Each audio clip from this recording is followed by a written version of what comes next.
Franklin County Commissioners meeting, April 2nd, 2019.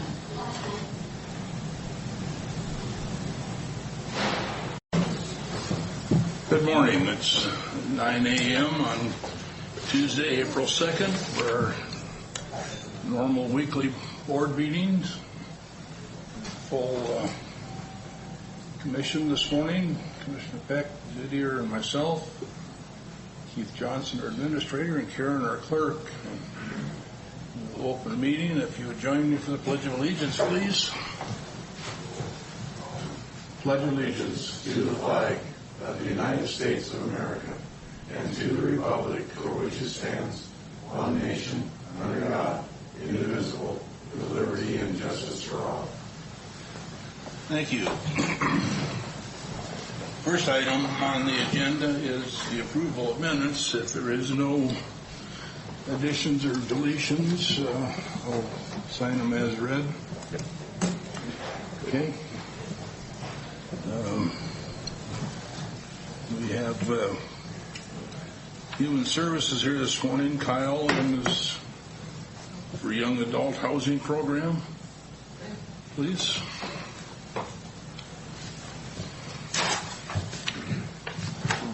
Good morning. So I came to you today to talk about a program that I would like to begin providing using the document recording fee, the $21.63. Okay. And it's part of what myself and my staff do. We attend the statewide meetings with the Department of Commerce and with the ACH and then we come back and discuss statewide issues with our local continuum of care, which is made up of housing providers within Benton and Franklin counties. And the goal is to identify what gaps in our system we have and then how we go about filling them. One of the gaps that had been identified centered around youth homelessness, and there's been this big push at the state level to address that. And so we'd had discussions with My Friend's Place, which is our youth shelter, as well as representatives from Child Protective Services, and to identify some of the gaps. And one of the areas that we ran into centered around youth that were turning 18. And so an example is that My Friend's Place is licensed as a youth shelter. And so if you've got a 17-year-old that is homeless and residing at the youth shelter, attending high school, on their 18th birthday, they're no longer eligible to stay there, and so they have to transition usually to the mission. Excuse me, Kyle. Yeah. The question I think is relevant here. Is that by virtue of state statute? You mean My Friend's Place? Not My Friend's Place, but the notion that they're a full-time student in high school, they turn 18, and they're no longer qualified for the youth program, so they have to leave. Is that by virtue of the funding organization, usually federal money HUD, or is that by virtue of a state statute? And I ask because of the state statute, I would think we could probably get some relief there so long as they're a full-time high school student until they graduate. I believe it's a licensing issue. Yeah, and they're licensed as a youth shelter, and so we've got an adult shelter, which is the Union Gospel Mission, and so when they age out of the youth shelter, they're no longer eligible for that. Just thinking the notion that if they are 17, they're in their last year of high school, presumably, hopefully, and they're already in that shelter, rather than just locating them for. If they've got 6 months or left, I could see us getting help at the state level with either a statute change or a WAC change to say someone who's actively in school, already in the shelter, could go an extra 6 months past 18 to finish school. Yeah, and I don't know Tammy. Tammy's my finance manager, and I know she's attended some of the state level meetings. Here now, it's just a notion, and I'd be happy to pursue that. Okay. If you look at it and you think that it's that simple and you think it's worth doing. Okay, all right. I appreciate that, and I'll certainly talk with the representatives from my friend's place to discuss that further. If it's just a licensing issue, then the state can change it. Right. Okay. But it may be more. Right. And so just continuing on, this was there's a similar issue with 17-year-olds that are in foster care placement when they turn 18, they technically age out of foster care. Now they have the ability to sign themselves back into foster care if they choose to, although that doesn't happen a lot because I think a lot of times they're like a lot of kids that age. They're ready to go.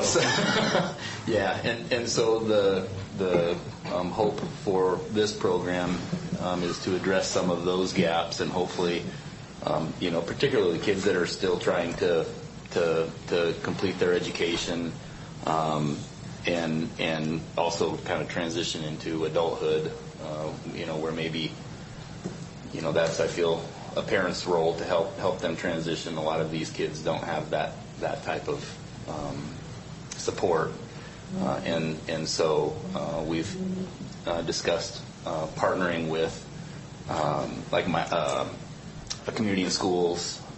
They provide a lot of case management for these kinds of kids, centered around career placement, job placement, supports with additional helping them to graduate from high school and pursue other options after that.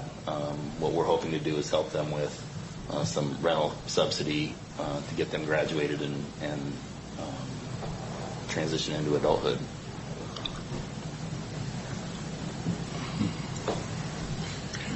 Any questions? Well, I got a question. Sure. Are we talking about local? These are all local? All local.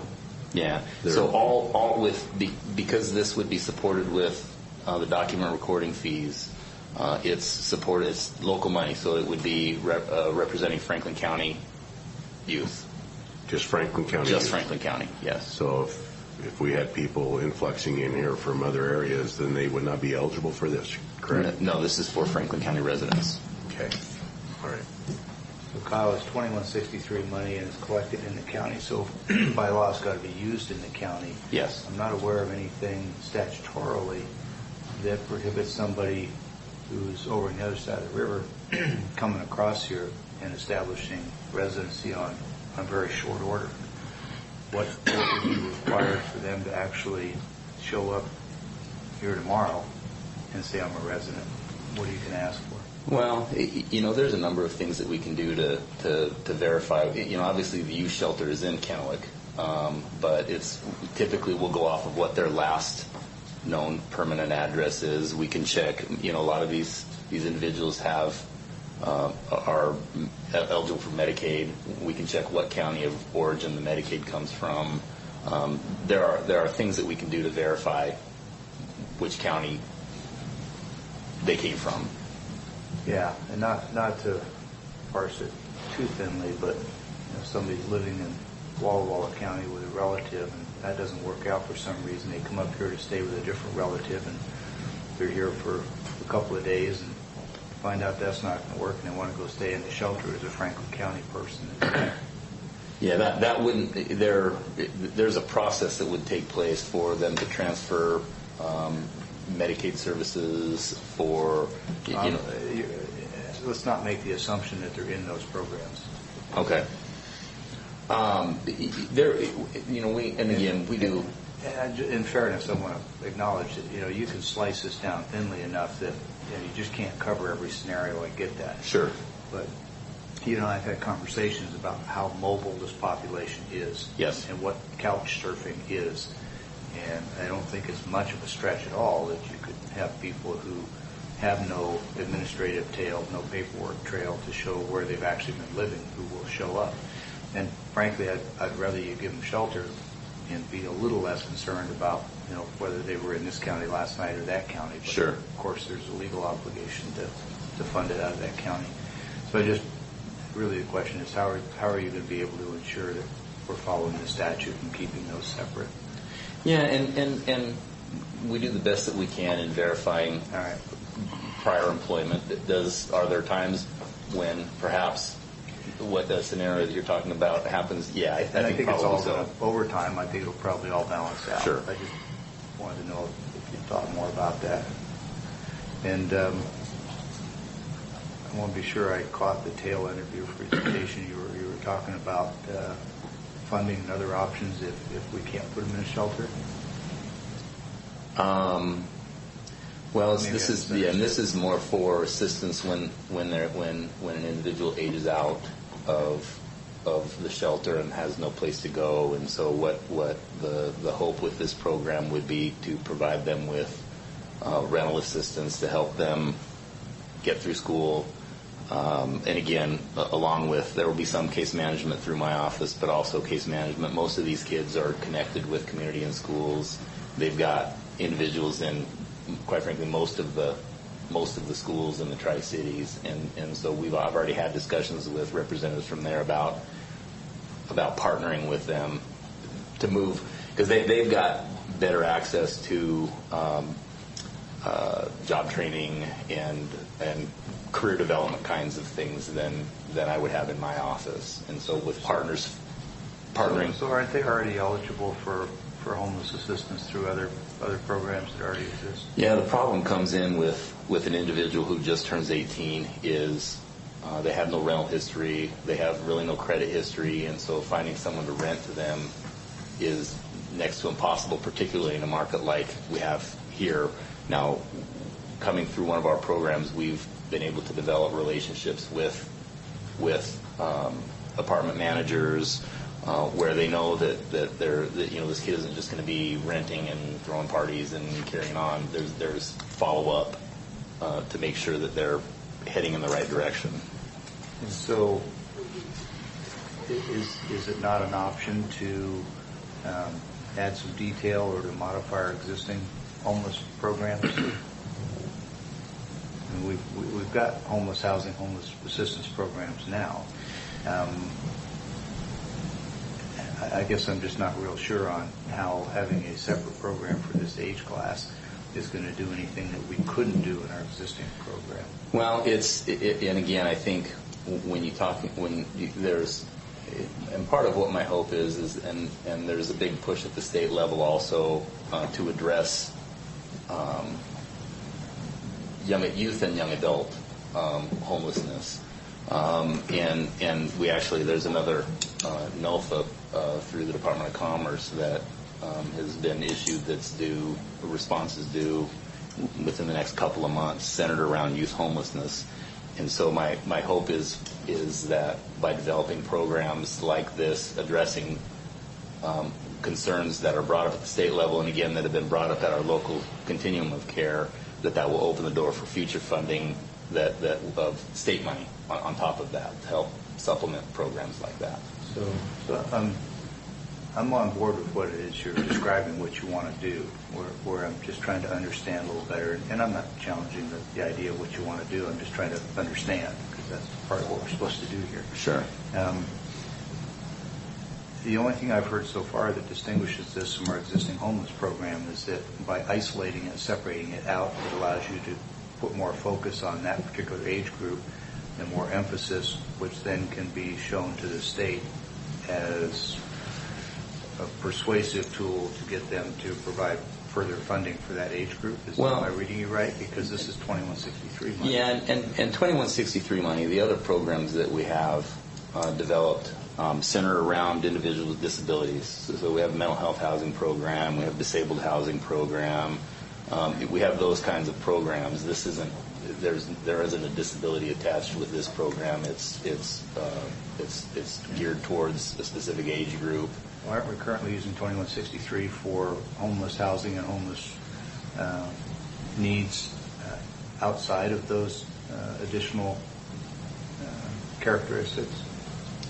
Meaning people who don't have disabilities or mental health challenges, or yeah, we support through CAC. Well, we've supported their family shelter with 2163 money. We also support the domestic violence shelter with operations, as well as My Friend's Place, and so we do other things with the document recording fee. Yeah. I guess the confusion for me is that those other things you named are supporting activities like My Friend's Place. This looks just like what we're already doing, but for a particular age class, and not necessarily opposed to the focus, just trying to understand why the distinction and why we wouldn't simply provide services for this age group through existing programs. And I heard you say because they don't have the history, but even in this program, they're not going to have the history to persuade the landlord. No, and we don't have a program like this with using local money. Now with CHG money, yeah, Okay. and again that's. Right, well, that's the distinction I was looking for. Right, and CHG, that becomes, there are different standards for CHG. No, that was the distinction I was looking for right there, is the CHG versus the 2163. Okay. So I'm glad I stuck with it until I understood. Okay. I appreciate your hanging in there. Kyle, Yes. CHG stands for what? Consolidated Homeless Grant. It's a grant that we get from the Department of Commerce. It's a 2-year grant that both counties combined is about $2.2 million centered around addressing Homelessness. Is that for the state or for our county? It's for it's for Benton and Franklin counties, and it's a 2-year grant, so it's a little over $1 million a year. Okay. On this right here, I can see the concern when you got an 18-year-old that's trying to finish school. But like Commissioner Peck said, we're creating a whole new avenue, or 18 to 24. I have a concern that if we keep giving these programs, that's why I asked if it was for local only, because my concern is this: as we keep adding to the agenda of giving away this free gratis, we're going to entice the people from the other side of the state to start moving here, and we're going to have a bigger problem. And this is my concern. I want to help out the people here locally, but I don't want to encourage that west side problem to become our problem. Sure. Yeah. I have grandkids, and I want our city to remain as wholesome as it has been in the past, because I was born and raised here. I have no plans on leaving. We farm, and my concern is that we don't encourage the movement of people from Seattle. Their problems become our problems, and that's why I'm really concerned about it being just local residents. Sure. And that we don't create this encouragement. No, I agree with that. Okay. Anything else for Kyle? Kyle, on the CHG grant, that's a 5-county pot of funds, and there's no obligation to separate that by percentage of population. It's a regional focus in spending. Is that right? That's correct. I think having everything that's gone on with the 2 counties recently, I have requested that Commerce go ahead and because again, it's based off of formula. It's not necessarily based off of population. And when I've spoken with them to try and come up with numbers as to how much is allocated to each county, it's been a little more vague than I would like, and so I've specifically asked them to go ahead and separate that out so that I have a better understanding of how much is earmarked specifically for Franklin County. My understanding was that they were willing to do it combined or do it separate, Yes. whichever we asked for. And I don't want to push too hard on the notion that every penny from Franklin County has to be on a Franklin County resident. Sure. On the CHG, on the 2163, the locally collected fees, of course, that Right. should be, and by law has to be. On the CHG picture, where it's a grant from the state, and let's throw in a plug here, let's not forget the state has no money to give us but that which they take from us in the first place. So it's still county money. It just indirect in how it got back to us. Sure. But I understand from an earlier conversation with you that sometimes there are opportunities for programs that serve both counties, and it's I think literally impossible to identify exactly where every patron is from on any given day. And that the combined benefit in the efficiencies and the economies of scale of a combined program are something that we should continue to pursue. So while on the one hand I appreciate you asking the state to separate those, and I think that's the correct thing to do, I don't want that to cause you to stop considering these combined by-county approaches, because at the end of the day we can't be certain exactly where folks are from, and I'd rather see us serving people and let it balance out to a certain degree. Thanks, I appreciate that, and I would agree with that. Yes, it does. All right. One last question. Has any of the CHG money been used to rent motel rooms? That is an allowable expense with CHG. It is? It's to a degree we steer away from that now, with the exception of we do have individuals that because of rental history, criminal background, and we've got a number of individuals that have a diagnosed mental health condition that have had multiple contacts with law enforcement, have had multiple evictions that, quite frankly, are very difficult to house. And so we have worked out agreements with various motels that will rent on a give a month rate versus a daily rate. Is one of those motels the Motel 6 over here on 395 when it dumps into Oregon? I don't believe Motel 6 is one that. No, it is not. No.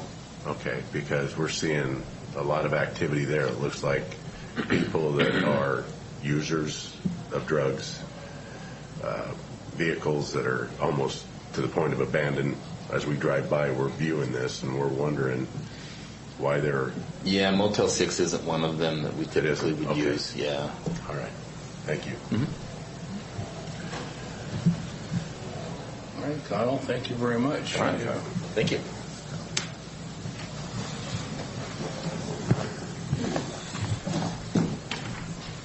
Item on our agenda at this time is public comment. Anybody like to speak to the board? Excuse me, Mr. Chairman, if I may. Kyle, did you need approval or consensus from the board to pursue this program? I would, yes. Okay.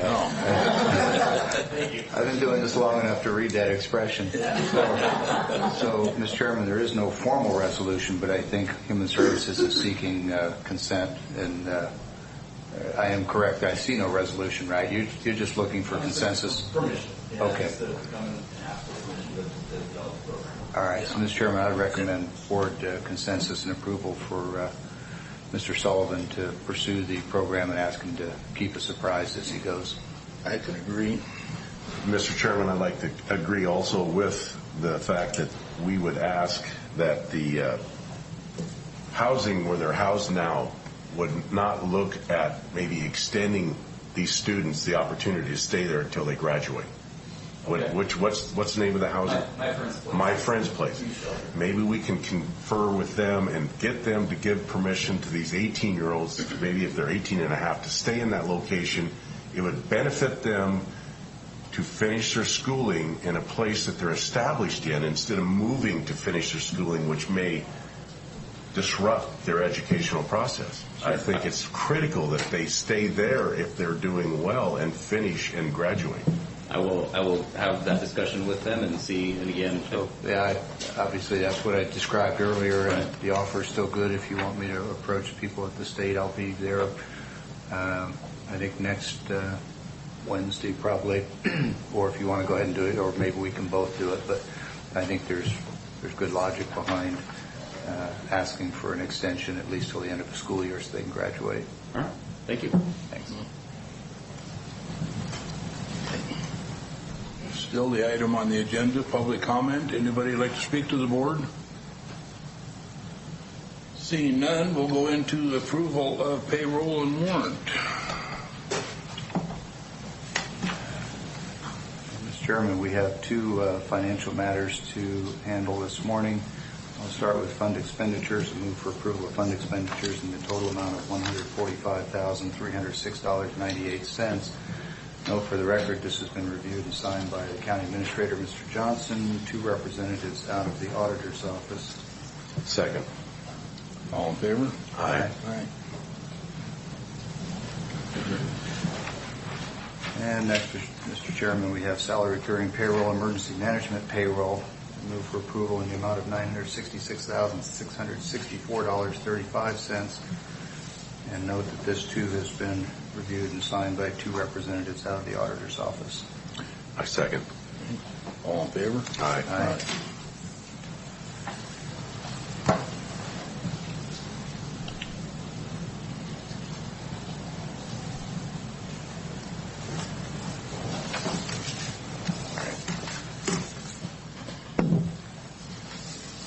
And we'll go on. Our next item is consent agenda 1 through 9. Mr. Chairman, move for approval of consent agenda as presented.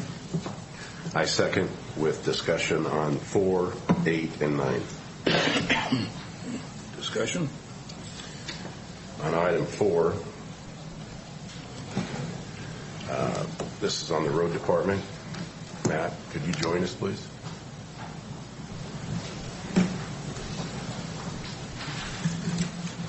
Morning, Matt. Morning, thank you. I see we got grant money here for various intersections for blinking lights and rumble strips, and I noticed that on Taylor Flats and Self Landing, flashing LED stop ahead sign and thermoplastic stop bar. That's because there's already rumble strips there. Is why there's no rumble strips mentioned on that one. Which one? Taylor Flats and Self Landing. Yes, that's correct, yes. They're already on there. They're already on there. Since they're there, we continue to maintain those and upgrade those as necessary. When are we planning on doing this work? This will occur probably throughout part of this year, maybe even into next year when you start talking about some of the illumination projects. So we'll kind of separate them where it makes sense and take care of them together. And this will be our personnel, our road department people doing the work? When the federal money is involved, it's very difficult to utilize local forces. There has to be a compelling safety reason to do so. In some cases, we're able to do that, but the current federal guidelines under FHWA kind of make it very difficult to use local forces. I think it's part of that jobs package that came out. Oh, so these will be federal employees? These would be done via contract. Oh, okay. Yes. So they won't pull our personnel. My concern is this. Yesterday I'm driving a gravel truck on East Sagemore, and it's combat driving. That road's breaking down. There's potholes. There's that stretch right through there by the Oakdale Egg Farm is really bad. And I'm concerned. I was hoping that we're not going to pull people off of the road repair work to do this. Yeah, no. Okay, good. That's not the intent. And then talked with another constituent up on Russell. There's a breakdown. There's one pothole there that needs to be addressed. And I know you know about these, but I was hoping we weren't going to address this before we got the roads repaired and safe. Is the batch plants up and running now? Yeah, we got word that South Columbia Basin Irrigation District's contractor is going to be doing the repair to the patch, actually pulling out the cold mix on Columbia River Road, which we've received lots of calls about where they have their pipe crossing. And then Bellevue will be paved tomorrow on Wednesday, so that will be completed. I'm glad you brought me up here because it is a good time to mention that while that work's going on, of course, we'll be temporarily closing the roads because it is a pretty tight area. It's a small area, but our goal is for them to get in, get it done, and get out of there and be done. So. And you are aware of East Sagemore because there is a lot of truck traffic on that road, and they're Rob Davis's potato trucks. They're planting there. Yes. the Oakdale, and then of course we've got basin sod and gravel. I mean, it's just heavily used, and it is breaking down. It's getting worse every day. Yeah. For us, cold mix, we buy batch plant cold mix, and which can sit out in one of our bunkers. And then we also have bags and buckets of cold mix. There's different products out there. At the end of the day, what you want to do is you want to fix those right. You want to fix them with hot mix. And now that hot mix is being produced, we're going to be getting out. So we were doing some temporary repairs, but that was usually bag mix or some of the stuff we have in our own bunkers in the yards. But cold mix is a temporary fix, and we want to get out there and get those fixed. So we have been doing temporary fixes, but as you know, some of these are starting to develop on a daily basis, and as we're aware of them, we're trying to get out. But ultimately, our goal is to get out there and fix them properly, which in some cases may be a little bit more involved than just putting down even hot mix, and maybe doing what we call skip patching, which is really doing stretches for about anywhere from 4 to 8 feet in width. So, and then one last thing, I stopped by the new construction of bridge on 68 on Friday, and I went by there at 7:30 in the morning, and nobody was there. And when I went back by, it didn't look like they were working on Friday.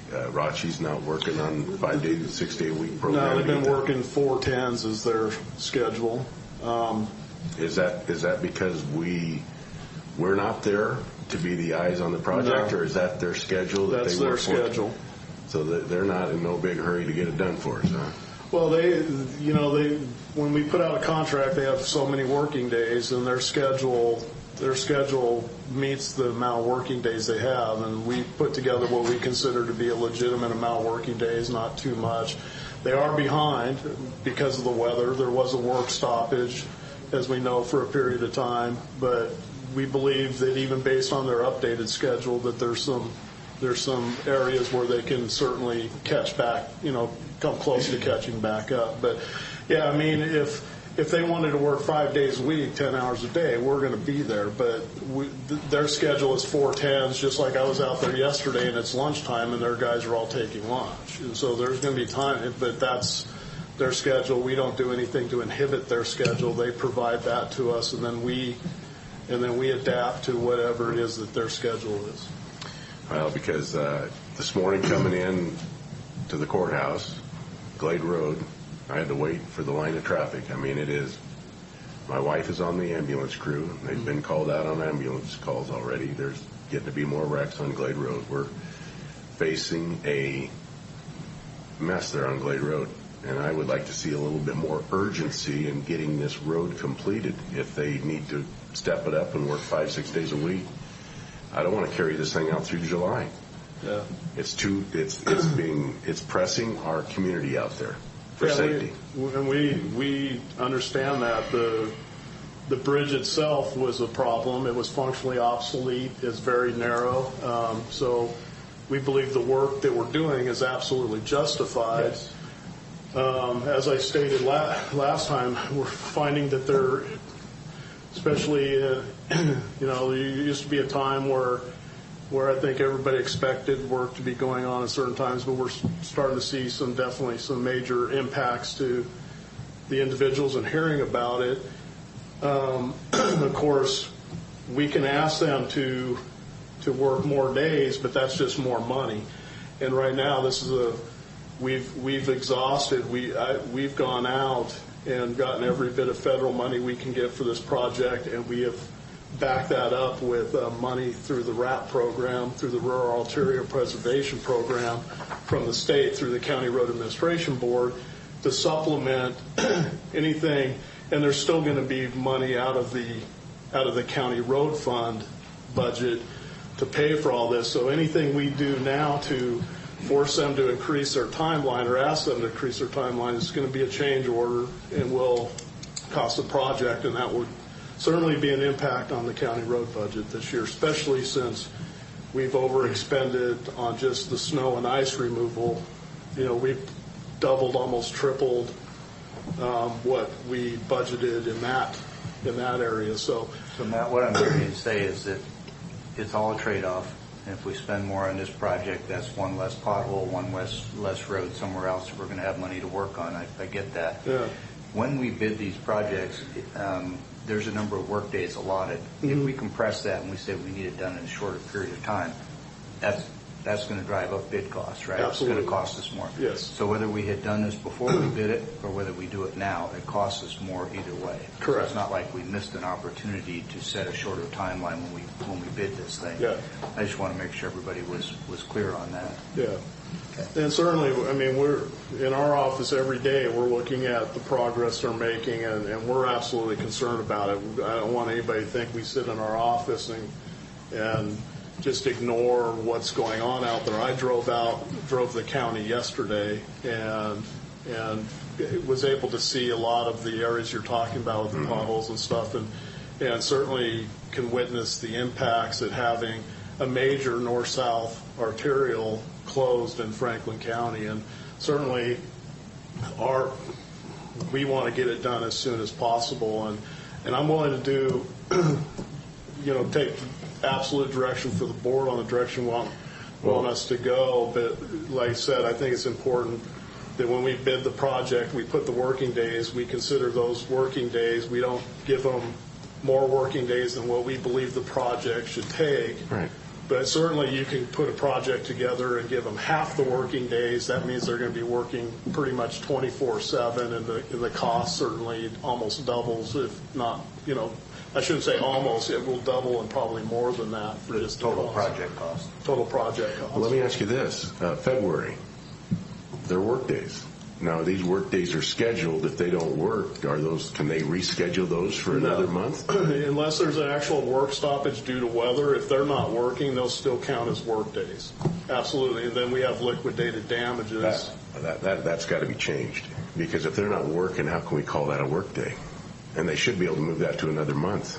No, that's the way the contracts are. We utilize the state standard specifications, their contract, and when you have days that aren't stoppages due to weather or other things that may be going on, acts of God, those count as work days. Well, Matt, if you move those work days to another month, you just delay the project. Yes, correct? it extends the length of the project. Yeah. So moving them to another month is just going to take longer. Yes. Yeah. Well, if you don't use them, if nobody's working, they count them as a work day. Do they still get paid?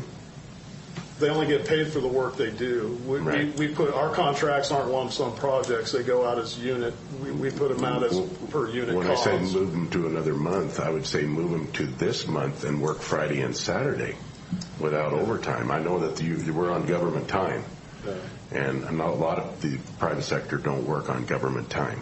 Yeah. And so government time is a whole different perspective than from the normal people out there. Yeah. They have a hard time understanding why there's nothing going on Friday and Saturday when we have this urgency.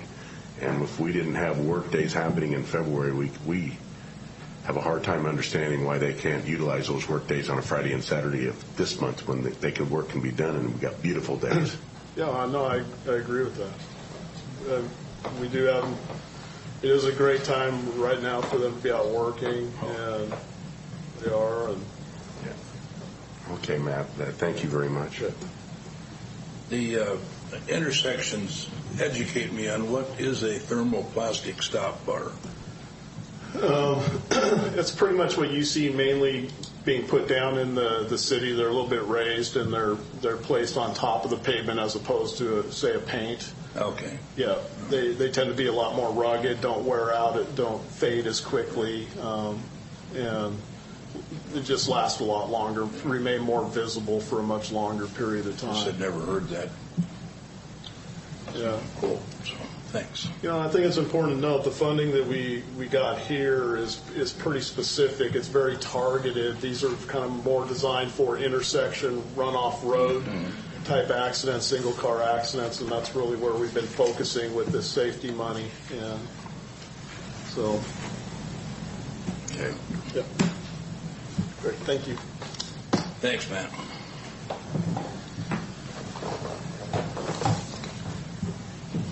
Agenda item 8 and 9, Mr. Sullivan, could you? Yes, please. So I'm looking at this. Number 8 is, again, we're talking about Continuum of Care Program grant. Correct. That's the money provided through HUD. Okay. And is any of this money used for hotels? No. This money is specific to Houses. Yeah, well, not necessarily houses, but rental assistance. It can be houses or apartments. But it's my office has a memorandum of understanding with Tri-City Community Behavioral Health and Lourdes Counseling Center, and they have to do a dollar-to-dollar match in services for the rental assistance. And so my office, and there are qualifying factors, one of which is that the person has to have a diagnosed mental illness and in treatment with one of the two providers. Okay. And so the rental assistance So it's rental for houses and apartments? Or, yes, not motels though. Not motels. No. And I noticed back here the funding is rental assistance $92,544, and the only other is administrative cost for $9,159. So it's basically going all to getting people rental help. Yes, yeah, Okay. and then the mental health agencies have to provide mental health services match for the rental assistance. So if there's for every $100 of rental assistance the individual gets that's in the program, the mental health agency has to provide $100 worth of service. All right. And then the last topic was number 9, and on number 9 is this is on the Veterans Relief Fund policies and procedures. Correct. And it says to approve signing a resolution to replace the Franklin County Veterans Relief Fund policies and procedures. So we're replacing everything that we had in place. We're replacing it. Yeah, the policy was about Needy was about 10 years old. Yeah, and so this is, and we've got a couple of representatives here from the advisory board, and in case the board had any questions for them. But this is just to update the policy, add additional services that weren't clear or weren't and identified, also comply with the state auditor. and to comply with the state auditor. Okay, so I'm looking at this, and it says the Franklin County Veterans Advisory Board members have agreed to replace in its entirety the new policies and procedures for the Franklin County Veterans Assistance Fund. That means we're going to have minutes, we're going to have roll call, meetings. Are the meetings going to be advertised? I believe that's not addressed in the policy. The policy centers around just administration of the fund. I think I know. We had a discussion about this the last board meeting that I was at. Unfortunately, I wasn't able to attend the last vet advisory board meeting. But I know I had representatives from my office attend, and so I think there had been some discussion about that. I'd like to see it advertised, because I don't know how we're going to hear from veterans if they don't know about it. And the more the word gets out there, the more we're going to have people showing up that are really in need of help. One thing it says here in the back on 2.2, it says in order for the service organization, and specifically a chapter, camp, post, or branch, to participate in the Veterans Assistance Fund, it must register with Human Services by sending a letter of intent to participate. The letter of intent must include the printed names and signatures of the authorized service officers. Has that already happened? That has, yes. Okay. And that's a kind of a quality assurance measure to make sure that there isn't anyone signing off on a food voucher, for example, that isn't authorized to do so. And it says the board will consist of no more than 5 veterans. No more than 5, just 5. And that was a discussion that had happened. I think I believe it was 2 meetings ago, or 2 meetings ago that I attended, where I think the advisory board had recommended a fewer number. Okay. And I don't recall what the previous number was. I think the previous number was relatively high. It was 8 or 10 or something like that. And we have 5 now, don't we? We do. Okay. And I have a person of interest that is interested in joining if any board member does not have the time for it anymore, and that would be Scott Smiley. He's the one that took the bomb over in Iraq and is blind. And he has met with President Trump, he and his wife, I think once or twice, was very interested in serving on this board. So if there's an opening, he's already got the forms. I gave him the forms to fill out to be part of this. So Okay. I don't know if we've got him back yet or not, but I will call and make sure that they're back and he's ready to go if there's a board member that wants to leave the post. So Okay. thank you. So, Mr. Chairman, I'd like to clarify a couple of things, and let me start by introducing the two members of the Veterans Advisory Board, Mr. J.J. Ortega, give them a hand so they know who you are, and Mr. John Fish. These are two gentlemen, both veterans, of course, which is a requirement to serve on the Veterans Advisory Board. They're also required to be a member of a nationally recognized veterans organization. And we've got pretty good distribution by service, Marine Corps, the Air Force, the Army. Am I missing anybody that's represented on the Navy? Navy. Oh, that's right. Sorry, John. You knew I was going to do that. The question has come up a few times about whether this is a meeting that is covered under the Open Public Meetings Act. We've got two legal opinions now that it is not, and it's not a requirement. The recommendation from the Veterans Advisory Board is to keep the board small, and that principally is so that you don't run into problems with quorums. There are many boards that get large in numbers, and you find out that you call a meeting, you advertise it, you schedule it, you show up, and then you can't take business because you don't have a majority, you don't have a quorum there.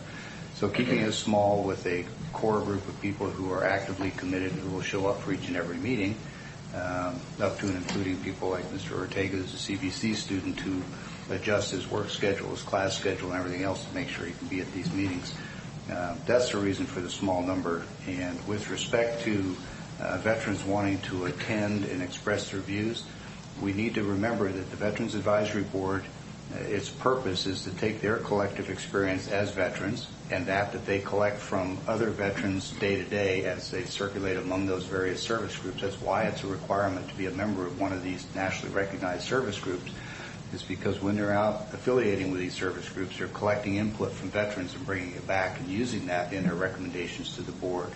It's never intended to be a public forum for veterans to come and express their views on the program or on the county's support. The meeting for that is this meeting right here. And they should come and give that advice and that input unfiltered to the Board of Commissioners. And lastly, I point out that the target audience, if you will, for this particular program is indigent veterans. It's a fraction of 1% of veterans in our community. And while we're certainly open to input from veterans, we're out actively collecting that.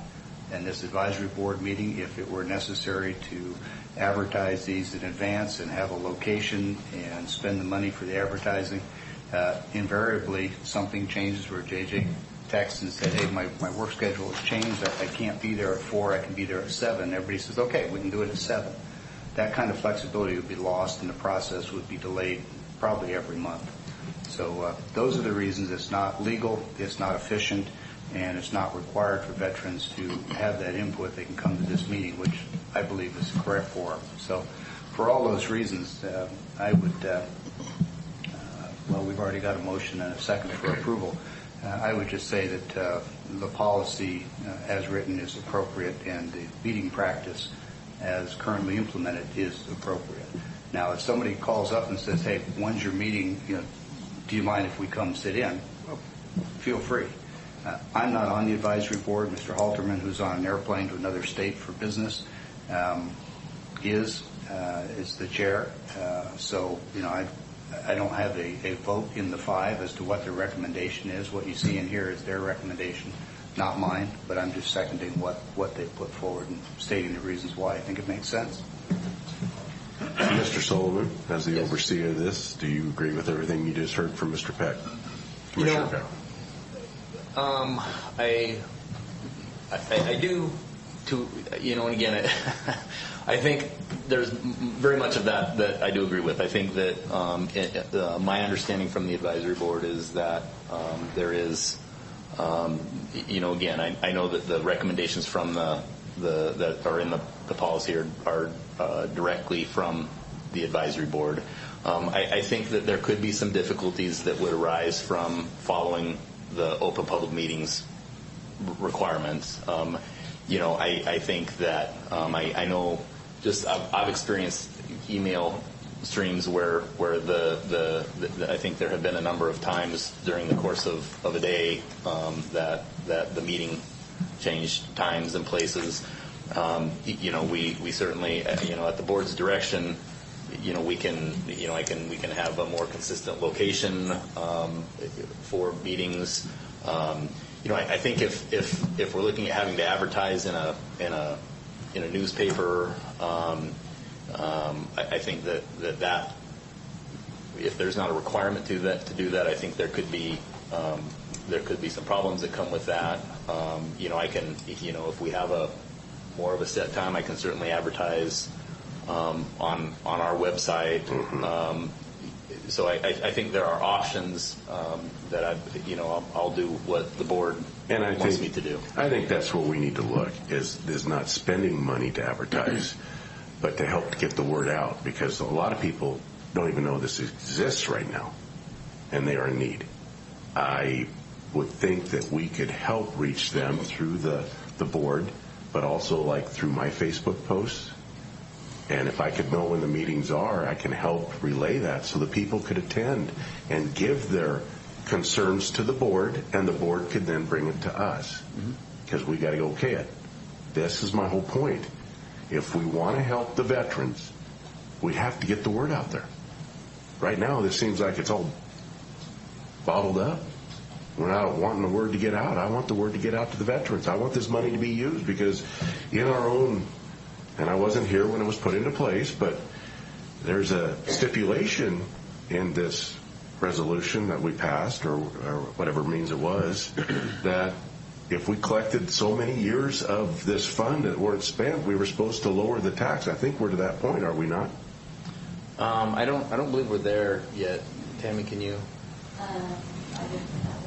Okay. Yeah, I'm sorry. We didn't. We can certainly come back with the if we're not getting out the funds, we're gonna hit that line, and then we've got to quit taking the funds from the tax the property owners out here, where the funds are being generated is from the property owners. So if we're not going to give the funds out, we shouldn't be collecting them. So the problem we had with the distribution of funds, and Kyle, you know this, but for people who aren't aware, is that we had a different agent, not Benton Franklin Human Services. We had a veterans organization, and their performance was less than ideal. Let's be kind here. And that's why the funds didn't go out. There's plenty of need, and the steps we're taking today are to fix the process so that need can get on the street. No, we're not at that point where there's a requirement to reduce. And I'll point out that the State House and Senate are considering this week bills to actually increase the amount of support for these veterans programs. So I don't see an issue there. But I want to go back to the process. This advisory board is a core group of people with expertise who are embedding themselves in other veterans organizations and collecting input. Having people come to a Veterans Advisory Board to give their input to then be filtered and brought here, I would argue is not the right approach. The right approach is if there's a veteran who is indigent and in need, they shouldn't be coming to the Veterans Advisory Board, and they shouldn't be coming here. They should be going to the Human Services Office and asking for the assistance and getting verified and getting the assistance they need. Correct. If they've got a policy or procedure or want to express support for the program, the correct place to do that is right here at this meeting. That Veterans Advisory Board is a small cog in the wheel of centralized expertise, and they are, again, out in the veteran community on a regular basis. You'd be amazed at the number of different veterans organizations each of us are connected with and participate with. And so they're collecting that input. So I'll leave it there, but I think the process is as intended and complies with the law in every respect, and we've got legal opinions to support that, so I'll just leave it. Could I request that form from you on where we're at on the funds? Please, thank you. you can just email it to me if you would. I'll get you a card. And I think the only thing I'd like to add is I think that the advisory board is a great mix. Bless you. A great mix of individuals that are genuinely dedicated to making sure that the veterans receive the proper benefits that are allowed to them. So I think the recommendations that the advisory board have, I think are great. They're a great asset to Franklin County for sure.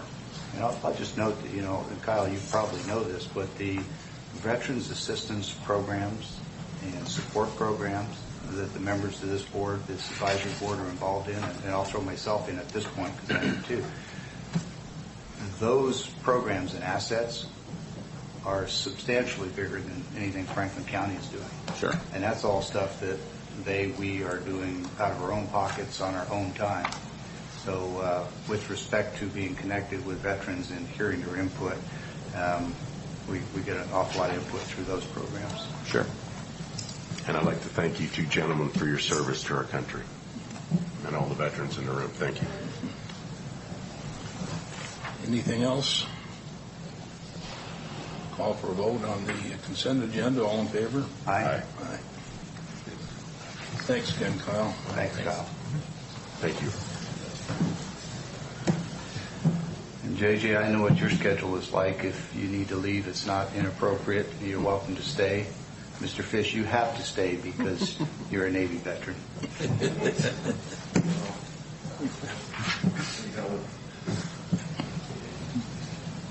Keith, what do you have for us today? No official business to conduct today. Just for the benefit of the board, we have a meeting scheduled with the Consolidated Tribes of the Umatilla Indian Reservation tomorrow afternoon in Walla Walla. Be participating with TRIDAC and the other jurisdictions around Tri-Cities area, participating in that discussion with them. That's all I had this morning. So, Mr. Chairman, a comment on that meeting. We the board received a letter from the Consolidated Tribes several weeks back, and they were asking for a formal government-to-government meeting. That, according to the research I've done since then, is that they're looking for and expecting an elected representative of the government. Typically, it would be the chairman of the Board of Commissioners. And so my recommendation would be that you go with Mr. Johnson unless for some reason your schedule doesn't allow. Well, I didn't have it on my schedule, and I have not been involved in this, so I would rather, if you have the opportunity, because you've been involved since the beginning, Commissioner Peck. Well, I believe that comes under the heading of Chair Pro Tem duties. I just didn't want to assume. So if you're designating me to go, then I will. Yeah. I'll be happy to do that. Good. Okay. Anything else? Public comment? Anybody? Executive session? Okay. Do we have anything else for the good of the board? If not, we are adjourned. Thank you. Thank you.